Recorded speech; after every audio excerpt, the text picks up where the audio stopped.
Hardy-Weinberg Principle. Nakakaalala pa ba kay Hardy-Weinberg? Ano yung sinasaan ng Hardy-Weinberg Principle?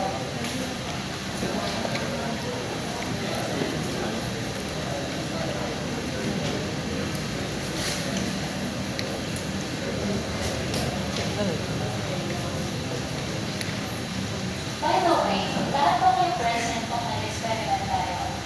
Or meron ng outside?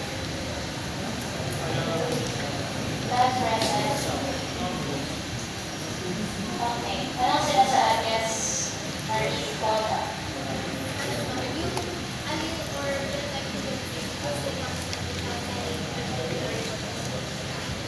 Ano ba yan? Allele or genotype frequencies stay constant. If evolution is not occurring, the allele or genotype frequencies will not change from one generation to the next. And kailan natin nasasabi na walang evolution na nangyayari or the population is in a state of genetic equilibrium? Ano yung 5 conditions?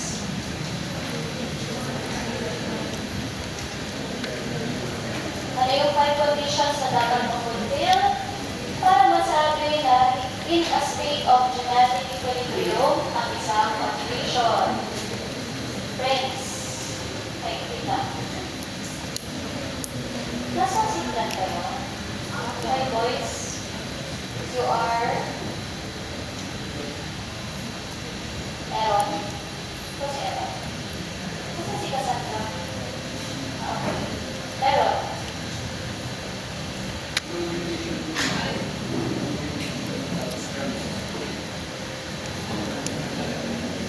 No mutation.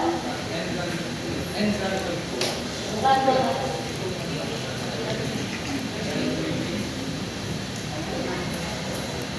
Okay, continue dapat lahat sa Olado, ha?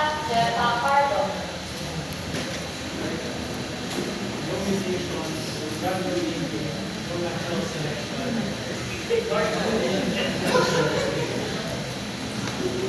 Pakiulit na, hindi ko hiningin sa loob ko. Yes, Atiko.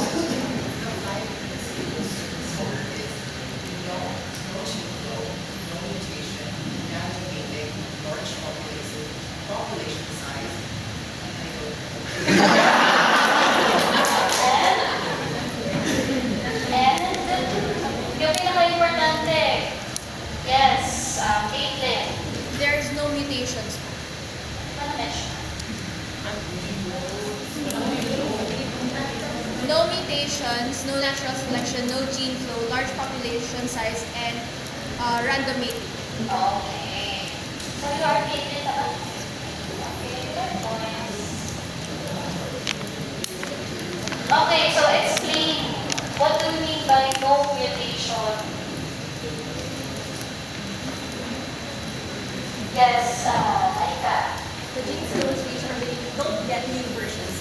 Okay, that's correct. So, the genes don't just change by chance. Nangyari kaya yan in nature na walang mutation? How about random mating? What do you mean by that? Prince Miller. In random breeding, each organism has an equal chance to walang bias. Equal chances of reproduction. Equal chances of, wala silang preference No bias. sa pwedeng maging partner. So, basta meron ng parts, go lang.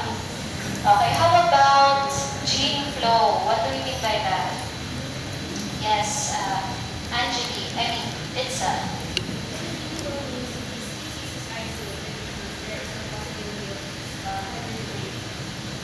No, the species is isolated. That means there is no migration, immigration, or emigration. Okay, and then we have large population size. Bakit important ang population size as a condition for genetic equilibrium? Yes. It's to avoid random changes in Kina, Prince Kina. it's to avoid for random changes in it. Can you please repeat that? It is to avoid random changes in It is to avoid random changes. to avoid random changes in the gene pool. Okay, so we need a large population size because can anybody explain? Compared sa small population size, Prince Millard, Compared to small population, the population is large enough. Even if there are random changes, of course, it won't affect the people by much compared to a small population. Dahil marami pa rin yung random okay, so if 3 organisms die in that population of 10,000, the change in the allele frequencies will not be as significant as when the population is smaller, like a population of 10 organisms in an area. Okay. How about natural selection?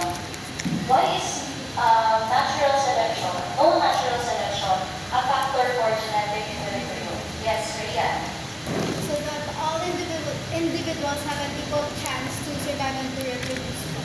Okay, that's correct. So even if there are no selective pressures, then everyone will have an equal chance to reproduce. Okay, so nakover ba natin yung 5 characteristics? I think so. Any question about the computation?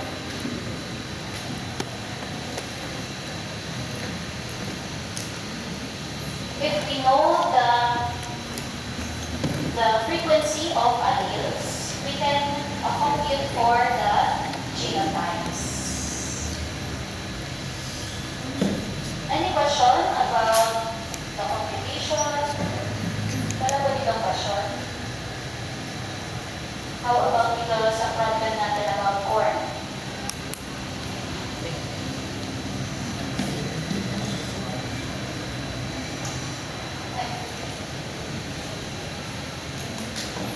No question? Di ba kinumpute natin ito yung last time? No question?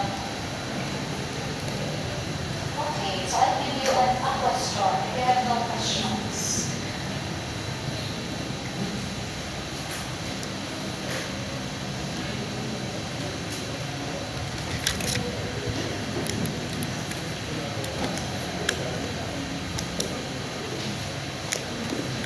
Okay, so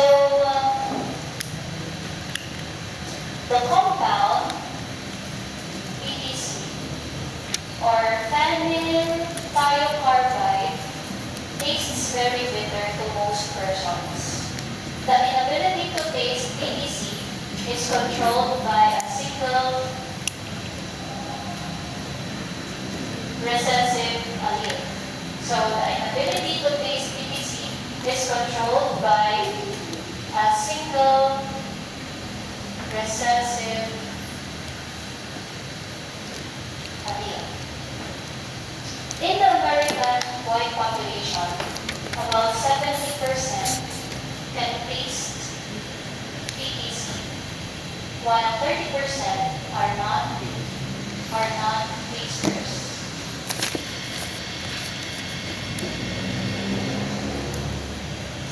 Estimate the frequency of the taster. What is the frequency of the non-taster and the taster allele?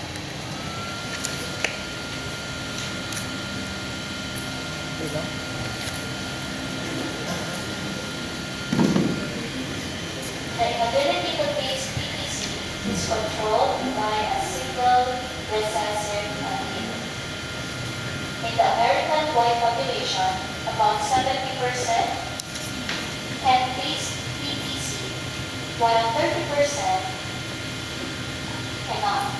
So estimate the frequency of the taster and the non-taster alleles in this population.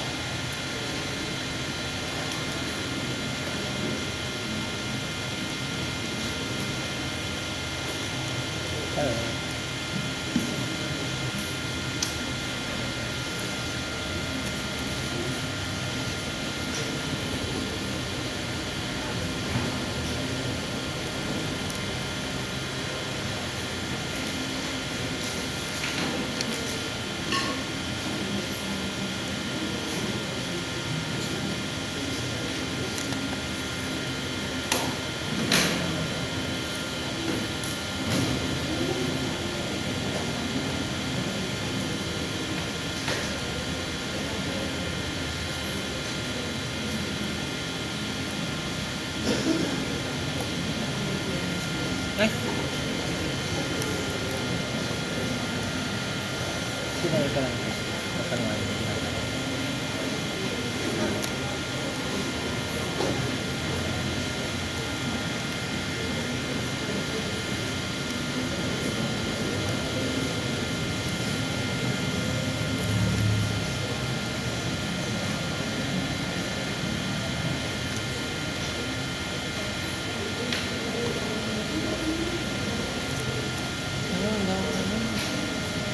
The frequency of homogeneous number kan ang dami the source example sa kan wala ng 70 Okay? Meron na namang sagot?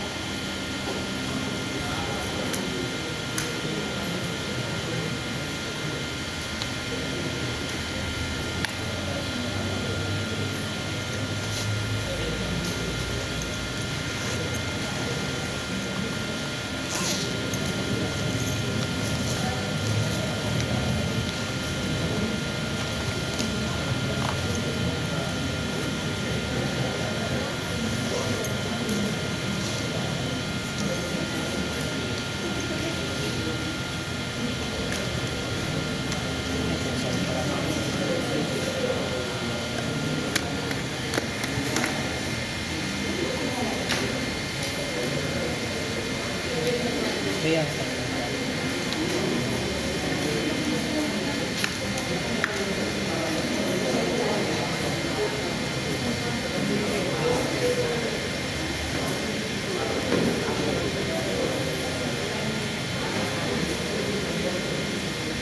Anyone who would like to volunteer on the board?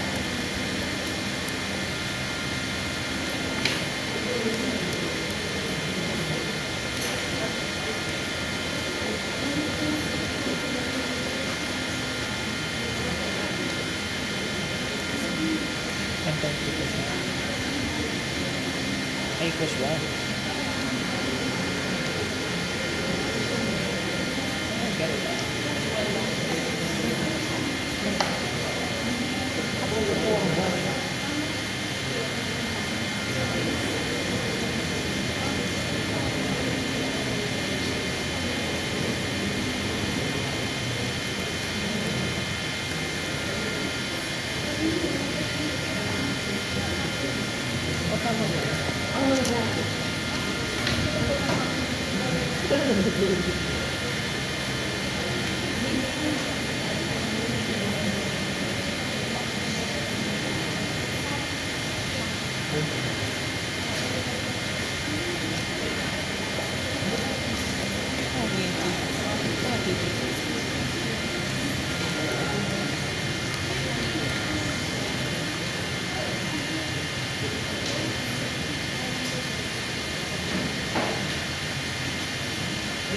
On the board, please.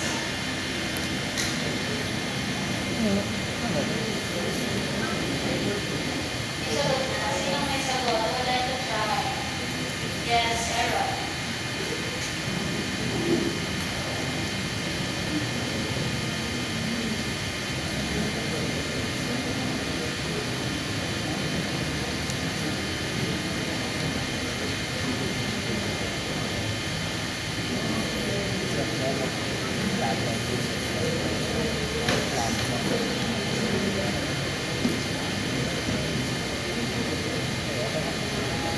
Masira ko siya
possible genotypes of tasters?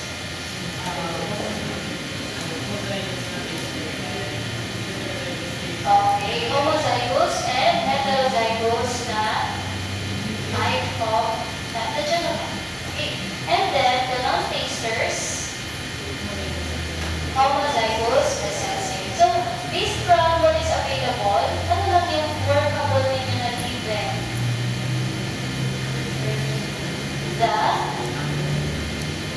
The homozygous recessive. So, what does 30% represent? P or Q? P or Q? Q squared. Okay?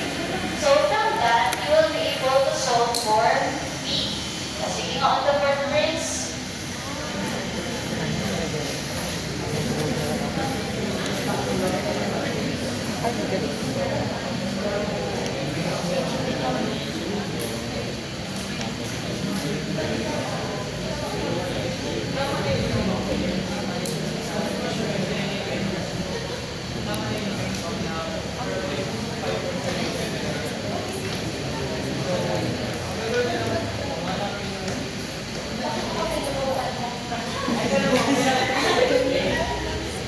Tingnan, you show the solution and then you explain to your classmates.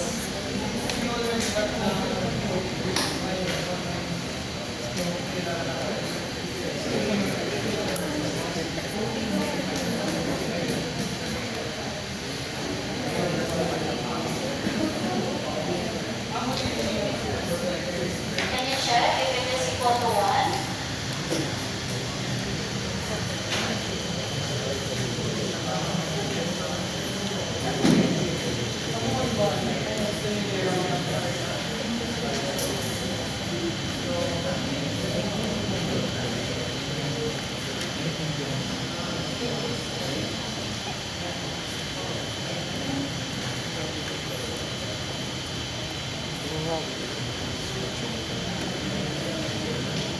Okay. So how many got the same answer? Okay. Right, so ibig sabihin, sa population ng Americans, 45% have the dominant allele, while 54% have the, 55% have the recessive allele. Okay na? Now, let us move on with our lesson. So, we have here two scenarios and they're going to explain or analyze if the population is in genetic equilibrium. Okay, so when you answer, read the situation and then explain.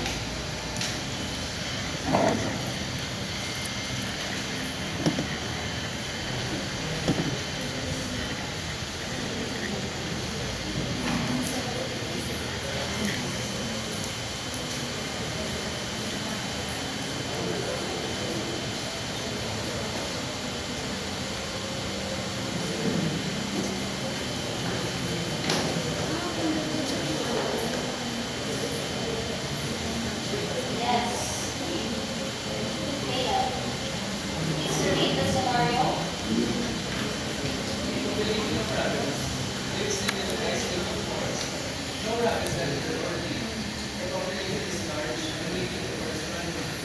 There are no mutations observed, and all rabbits are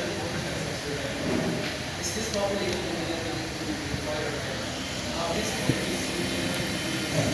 is five conditions of which are randomly made, populations large, there are no mutations of rabbits, and all rabbits are equal to cats also, which means no natural selection. So, most or all? All of the conditions. And, na-mention ko na kanina na all of the conditions have to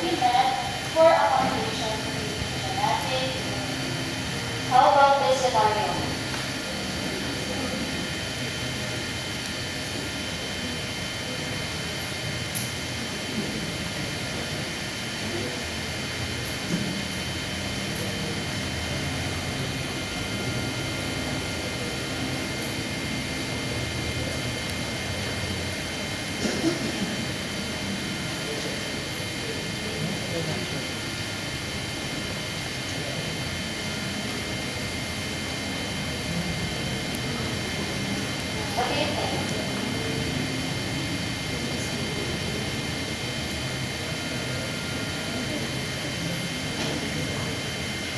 Ano iba? Trisha.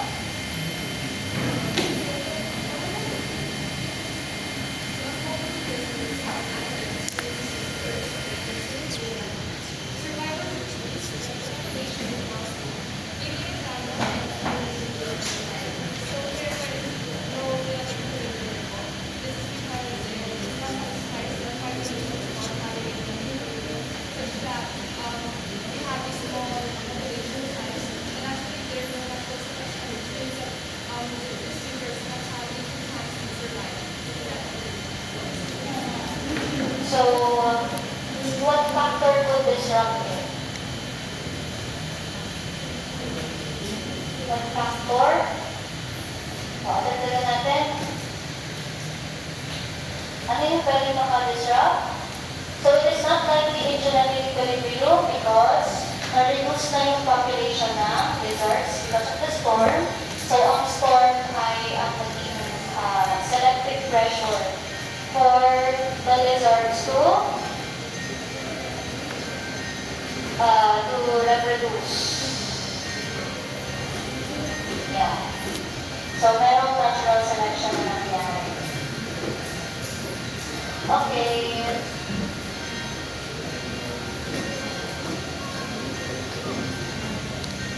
Okay, please read.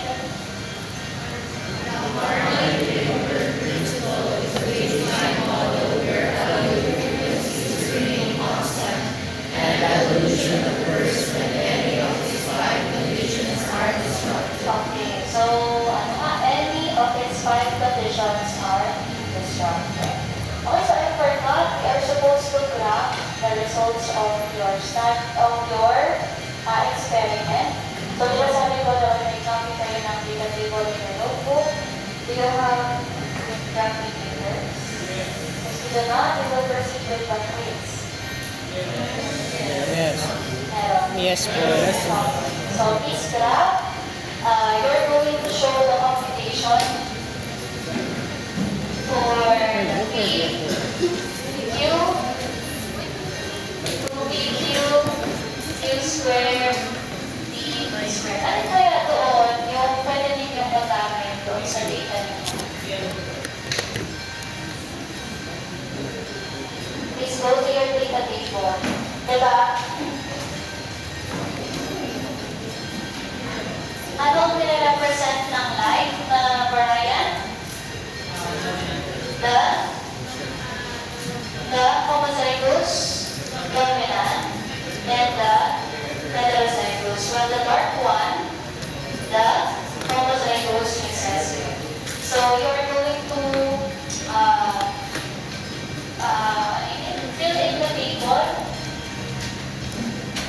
So the first column will be proportion light.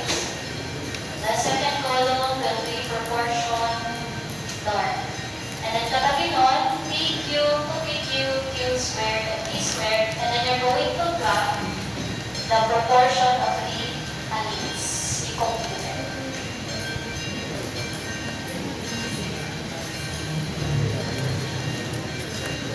Ano?